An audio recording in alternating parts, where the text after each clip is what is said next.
Terus ini yang momen inersia. Ada 3 buah benda masanya 0,2 kg, 0,4 kg, dan 1 kg.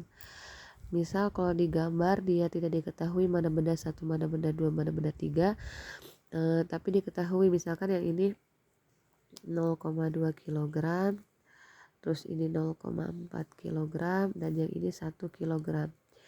Ini dikasih 1, 2, 3, ini sama saya ya, tapi di soal biasanya ditulisnya hanya masanya aja, masanya aja berapa.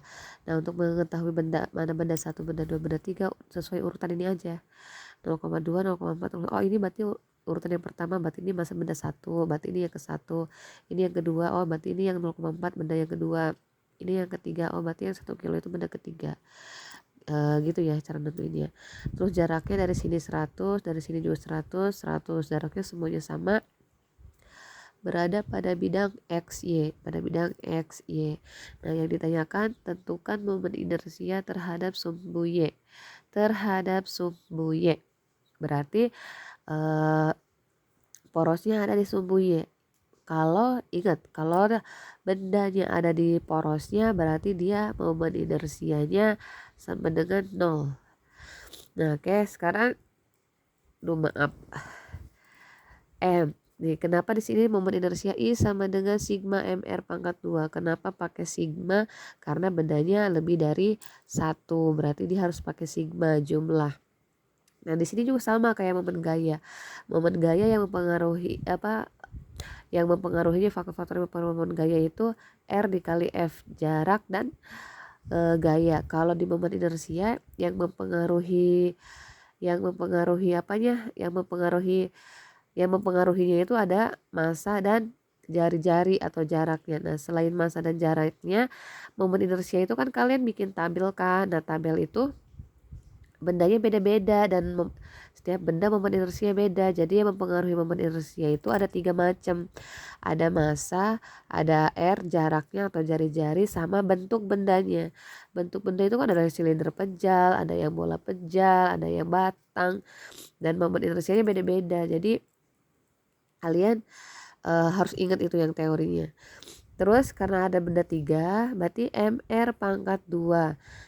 M 1 dikali R 1 karena pangkat 2. Jangan lupa pangkat 2. Saya masih banyak menemukan kalian yang pangkatnya tidak ditulis. Karena ini sigma, berarti jangan perkalian lagi tapi dijumlah. Ini yang benda 1. Nah, benda keduanya M2 dikali R2 pangkat 2 ditambah M3 karena bendanya 3 ya, dikali R3 pangkat 2. M1 ini kan sumbu putarnya di sumbu Y kan. Nah, tentukan momen inersia terhadap sumbu Y. Jadi yang M1 jarak dari benda 1 ke sumbu putar, benda 1 ke sumbu putar. Sumbu putarnya kan ini. Nah, dari sini ke sini jaraknya 100 cm.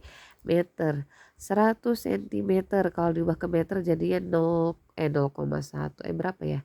100 cm kalau jadi ke meter itu 1 meter. Ini kalau diubah jadi 1 meter.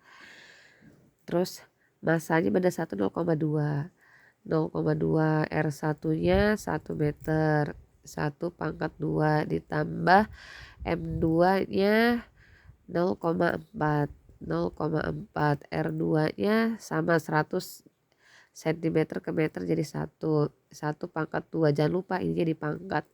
Ditambah M3 itu 1 kilogram dikali R-nya. Nah, ini kan M3 berada di sumbu Y. Berarti jaraknya ya porosnya kan di sini kan, yang enggak ada jaraknya. Berarti sekilas digambar terlihat dari sini ke sini. Nah, dari ke sini mah terhadap sumbu X ya. Jadi karena ini sumbu Y ya dia enggak ada jaraknya. Dia berada di sumbu Y. Jadi yang khusus benda 3 R3-nya sama dengan 0. Udah 0,2 dikali 1 0,2 ditambah 0,4 kali 1 0,4.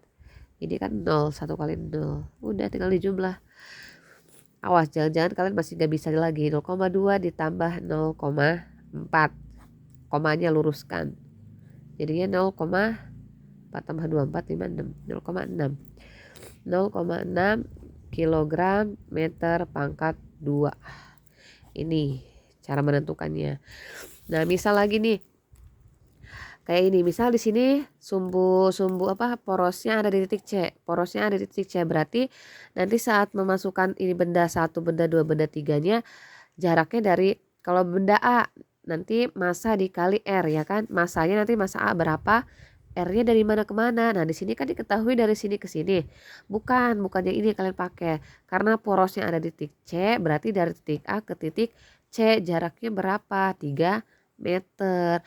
Kalau yang B berapa jaraknya ke sumbu putarnya? Berarti dari titik B ke C. Ini ke sini 3 meter, ini ke sini 1 meter, berarti di sininya 2 meter. Kayak gitu. Pokoknya fokus ke sumbu putarnya.